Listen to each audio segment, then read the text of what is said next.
በሆሮ ጉዱሩ ወለጋ ሀገረ ስብከት በሻምቡ ከተማ ለብፁዕ አቡነ ኒቆዲሞስ የምስራቅ ሐረርጌ ምስራቅ ወለጋና ሆሮ ጉዱሩ ወለጋ አህጉረ ስብከት ጳጳስ፣ ብፁዕ አቡነ ኤፍሬም የቡኖ በደሌ ሀገረ ስብከት ጳጳስ ደማቅ አቀባበል የተደረገላቸው ሲሆን ከከተማው መግቢያ ጀምሮ ልብሰ ተክህኖ የለበሱ ካህናት፣ ዲያቆናት፣ ዘማሪያን፣ ሀደ ሲንቄዎችና አባገዳዎች፣ ፈረሰኞችና በርካታ ምዕመናንና ምዕመናት ብፁዓን አባቶችን በደስታ ተቀብሏቸዋል።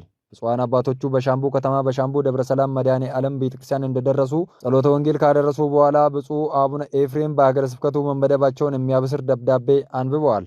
በመቀጠልም የሀገረ ስብከቱ ስራ አስኪያጅ ለብፁዓን አባቶች እንኳን ደህና መጡ መልእክት አስተላልፈዋል።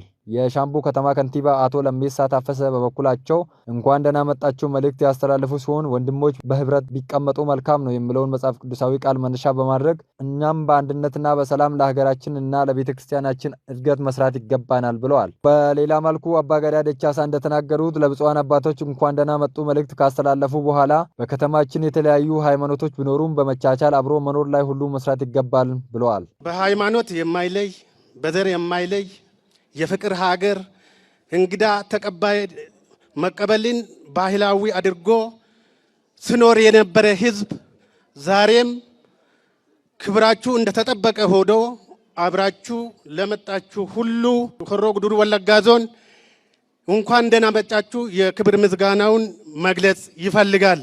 በሀገረ ስብከቱ ለብፁዕ ወቅዱስ አቡነ ማትያስ ቀዳማዊ ፓትርያርክ ርዕሰ ሊቃነ ጳጳሳት ዘኢትዮጵያ ሊቀ ጳጳስ ዘአክሱም ወዕጨጌ ዘመንበረ ተክለ ሃይማኖት፣ ለብፁዕ ጠቅላይ ስራ አስኪያጅ፣ ለብፁዕ የቅዱስ ሲኖዶስ ዋና ጸሐፊና ለሁለቱም ብፁዓን አባቶች ሽልማት ተበርክቶላቸዋል። ብፁዕ አቡነ ኒቆዲሞስ ስለተደረገላቸው ደማቅ አቀባበል አመስግኖ በእግዚአብሔር መልካም ፈቃድ እዚህ ደርሰናል፣ ቅዱስ ሲኖዶስ እናንተን እንድመራ እንዳገለግል ስላደረገኝ ወደዚህ ሀገረ ስብከት መጥቻለሁ በማለት ተናግረዋል። ብፁዕነታቸው አያይዘውም እንደተናገሩት እንኳን በታላቁ ሀገረ ስብከት በአንድ ቤተሰብ ውስጥም የሀሳብ ልዩነቶች ስለሚኖሩ በእኛም መካከል ያለውን ልዩነት አስወግደን በስርዓት ቤተክርስቲያን በመመራት ማገልገል ይገባናልም ብለዋል።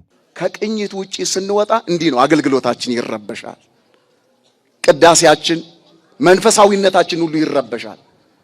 ቅኝቱ የተስተካከለ ነው የቤተክርስቲያን። በዚያ ቅኝት ልክ ነው የምንቀኝ እንጂ እኛ ባሰብነው ልክ ብቻ አይደለም።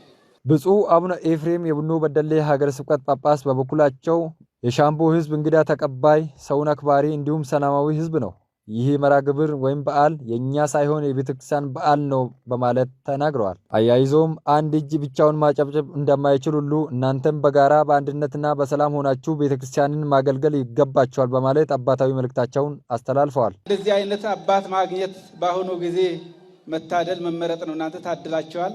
የወንጌል አርበኛ የልማት አባት ብፁዕ አባታችን ሲናገሩ የሚያምርባቸው፣ ሲቀደሱ የሚያምርባቸው፣ ሲሰብኩ የሚያምርባቸው፣ ሁለመናቸው የተዋጣላቸው እንደዚህ አይነት አባት አሳድጋችሁ ለሌላ ሰው ሰጣችሁ ነበረ። እግዚአብሔር አውጥቶ አዙሮ ለእናንተ አምጥቶላችኋል። ልጅ ናቸው፣ ተራማይ ናቸው።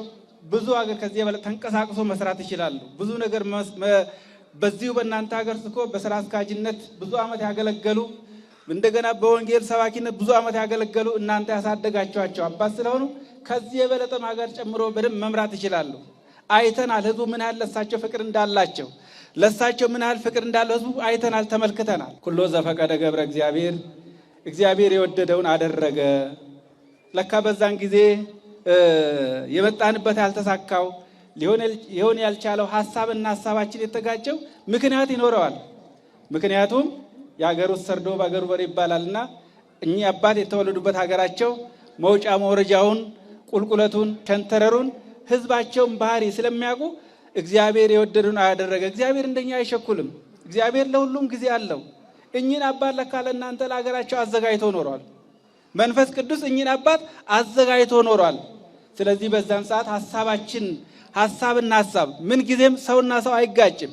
ሰውና ሰው አይጣላም። የሚጣላው ሐሳብ ነው። ሐሳብና ሐሳብ ሊጋጭ ይችላል። ሐሳብና ሐሳብ ላይዋደድ ይችላል። ሐሳብና ሐሳብ፣ ስራና ስራ ሊጋጭ ይችላል በጥቅሉ። ስለዚህ እግዚአብሔር ሁሉን በራሱ ጊዜ ውብ አድርጎ ሰራው። ዛሬ እኚህን አባት ለካ ለእናንተ አዘጋጅቶ ስለነበር ያን ጊዜ ሐሳባችን አንድ ላይ ሆነ የቻለው ለዚህ ነው ማለት ነው። ስለዚህ ዛሬ በጣም ደስ የሚል በዓል አሳልፈናል።